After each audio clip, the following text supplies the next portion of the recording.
Kembali bersama kami di editorial Media Indonesia. Kang Jaka, kita bahas sedikit saja sebelum kita ke penelpon pada hari ini. Kang Jaka, bagaimana kemudian kita bisa memastikan bahwa efektivitas dari Dewan Pengawas KPK ini maksimal kalau dipilih oleh Presiden? Ya, pemilihan oleh Presiden itu kan amanat undang-undang ya. Artinya pemilihan Dewan Pengawas untuk pertama kalinya itu memang oleh Presiden. Beda ketika undang-undang yang lama, komisioner itu kan diajukan oleh Presiden kemudian dipilih oleh DPR melalui fit and proper test di Komisi 3. Tapi yang pasti bahwa kita mengingatkan bahwa posisi Dewan Pengawas ini kan sangat strategis di KPK. Tugas dan kewenangannya luar biasa besar. Mereka bisa menentukan baik buruknya KPK, maju tidaknya KPK, dan mereka harus betul-betul diisi oleh orang-orang yang terpilih. Artinya mereka yang betul-betul paham bagaimana kita memberantas korupsi, betul-betul tahu bagaimana teknis-teknis penegakan hukum dalam memberangus korupsi, dan yang paling penting adalah menurut saya mereka harus bebas dari segala kepentingan, karena mereka bisa menentukan arah pemberantasan korupsi ke depan itu akan seperti apa. Kalau mereka masih punya kepentingan tertentu, ya kita khawatir KPK justru akan semakin lemah. Ahok, Antasari Azhar, nama-nama itu bagaimana? Iya, nama-nama itu kan sempat muncul ya. Mungkin karena selama ini kedua nama ini dianggap sebagai orang-orang yang berani. Tetapi keduanya kan terganjal dengan aturan di Undang-Undang Nomor 19 tahun 2019. Kan tadi sebutkan salah satunya tidak pernah menjadi terpidana dengan ancaman hukuman minimal 5 tahun. Pak Antasari kan 18 tahun ya, meskipun kemudian mendapat gerasi.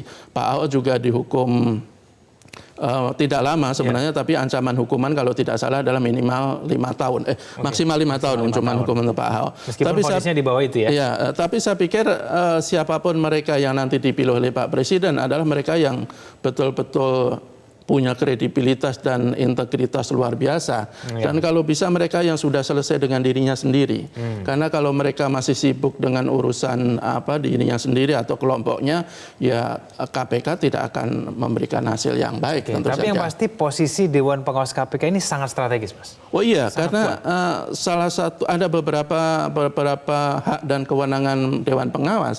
Salah satunya adalah mereka bisa memberikan izin atau tidak memberikan izin penyadapan, penggeledahan dan penyitaan. Padahal nafas KPK selama ini dalam memberantas korupsi adalah penyadapan. Selama ini kan penyadapan cukup memberikan izin ke komisioner, dan penyadapan itu adalah awal yang sangat diandalkan oleh para penyidik KPK untuk membongkar kasus-kasus korupsi. OTT bisa mereka lakukan karena mereka punya kewenangan untuk melakukan penyadapan. Kalau nanti penyadapan itu diberikan oleh komisioner, oleh Dewan Pengawas, ya saya pikir mungkin akan lebih bagus, karena harus kita katakan juga selama ini penyadapan juga dipersoalkan banyak pihak. Karena katanya ada beberapa kasus yang penyadapan asal-asalan, hasil penyadapan yang tidak berkaitan dengan kasusnya juga diumbar ke publik. Saya pikir ini mesti diatur juga. Saatnya kita menerima telepon dari Pak Iwan dari Jember, Jawa Timur. Pak Iwan, selamat pagi. Selamat pagi Kang Jaka dan Mas Kevin. Pagi Pak. Begini, yang harus diketahui dan disadari bahwa tak satu pun rakyat Indonesia yang membiarkan dan rela bahwa korupsi itu dalam situasi yang gawat darurat. Lalu yang kedua, bahwasanya KPK itu kan garda depan. Dia yang spesialis untuk memberantas itu, dan ini sudah dilakukan sejak zaman selesai revolusi dulu sampai sekarang KPK itu yang melakukan. Yang jadi masalah sekarang, kalau kemudian kredibilitas dari si Dewan ini perlu dipertanyakan kan. Kemudian yang kedua, kalau itu dilakukan, yang harus disadari bahwa yang namanya KPK itu adalah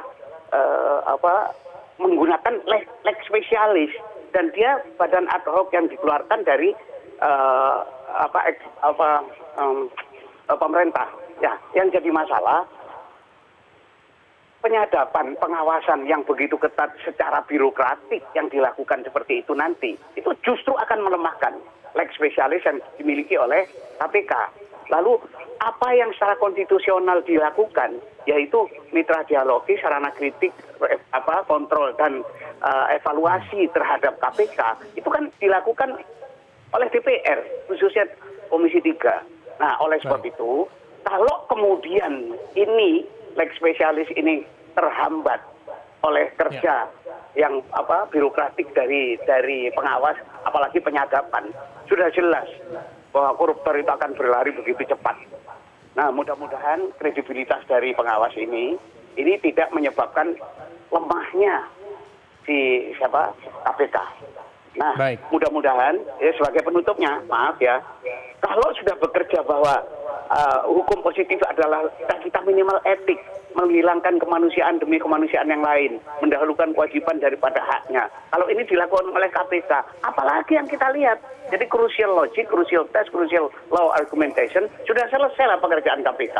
Jangan dihambat dengan persoalan-persoalan yang bersifat birokratik seperti itu. Terima kasih. Baik, terima kasih Pak Iwan dari Jember, Jawa Timur. Pemirsa jangan kemana-mana, kami akan kembali usai jeda berikut ini.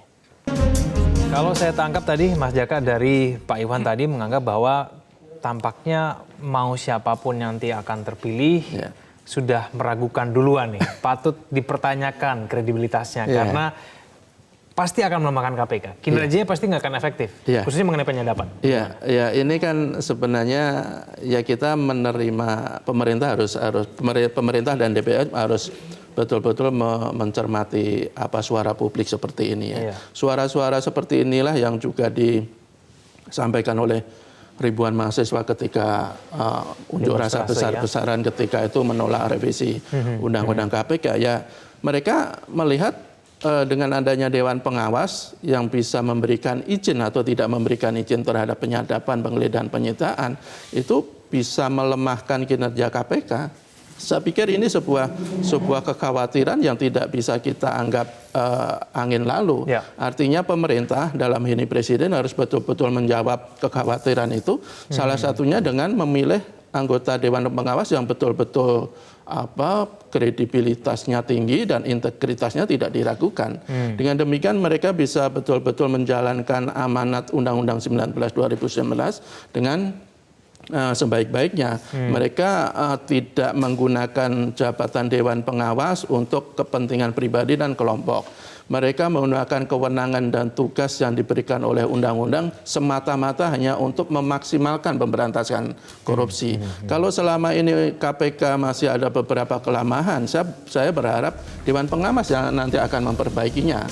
Kalau mereka akhirnya larut dengan kepentingan pribadi dan kelompok, ya mungkin kekhawatiran banyak pihak bahwa hal ini sebagai upaya untuk melemahkan KPK ya akan menjadi kenyataan. Oke, semoga saja hal itu tidak terjadi lagi.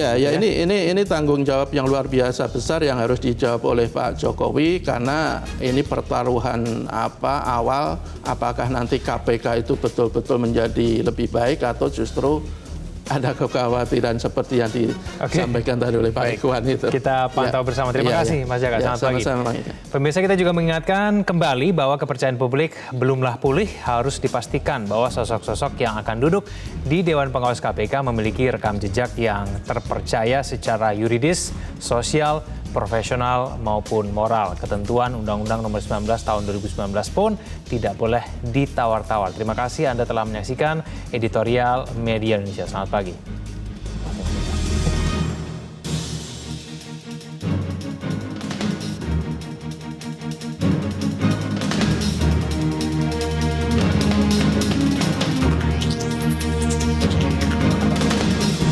Memperbaikinya. Kalau mereka akhirnya larut dengan kepentingan pribadi dan kelompok, ya mungkin kekhawatiran banyak pihak bahwa hal ini sebagai upaya untuk melemahkan KPK ya akan menjadi kenyataan. Oke, semoga saja hal itu tidak terjadi lagi. Ini tanggung jawab yang luar biasa besar yang harus dijawab oleh Pak Jokowi, karena ini pertaruhan awal apakah nanti KPK itu betul-betul menjadi lebih baik atau justru ada kekhawatiran seperti yang disampaikan tadi oleh Pak Iwan itu. Kita pantau bersama. Terima kasih Mas Jaka. Selamat pagi. Pemirsa, kita juga mengingatkan kembali bahwa kepercayaan publik belumlah pulih. Harus dipastikan bahwa sosok-sosok yang akan duduk di Dewan Pengawas KPK memiliki rekam jejak yang terpercaya secara yuridis, sosial, profesional maupun moral. Ketentuan Undang-Undang Nomor 19 Tahun 2019 pun tidak boleh ditawar-tawar. Terima kasih Anda telah menyaksikan editorial Media Indonesia. Selamat pagi.